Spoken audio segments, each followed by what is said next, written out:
Deep in the mountains, miles from civilization, David thought he was safe. Then the footprints appeared. David had escaped the chaos of city life for a solitary winter in a remote cabin. No roads, no neighbors, just snow, trees and silence, until something else arrived. One morning, he woke to find footprints in the snow outside his cabin. They circled the structure, dozens of them, barefoot, in the dead of winter. The nearest town was over 50 miles away, and the tracks led only one way, toward his door.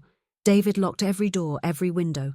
He built a fire, trying to ignore the creeping dread. That night the wind howled, and something tapped against the glass. A whisper carried through the storm. "Let me in." He gripped his rifle, heart pounding. The firelight flickered, casting strange shadows. He peered outside, but the footprints had vanished. Then the whisper came again. From inside the cabin, the candle sputtered. The door creaked open an inch, though he hadn't moved. His breath clouded in the frigid air. A shape loomed in the darkness, shifting, stretching. Not quite human. It smiled. David screamed, fired his gun. The walls shook. The windows shattered. Then, silence. The fire had died. His breath came in short gasps.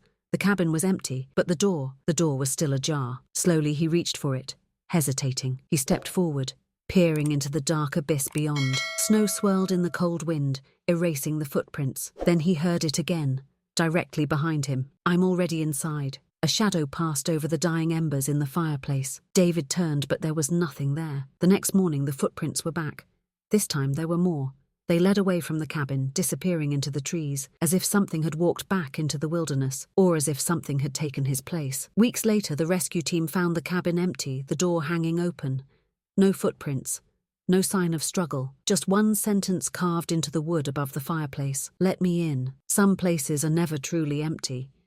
If you enjoyed this story, subscribe and turn on notifications, but if you see footprints in the snow, never open the door.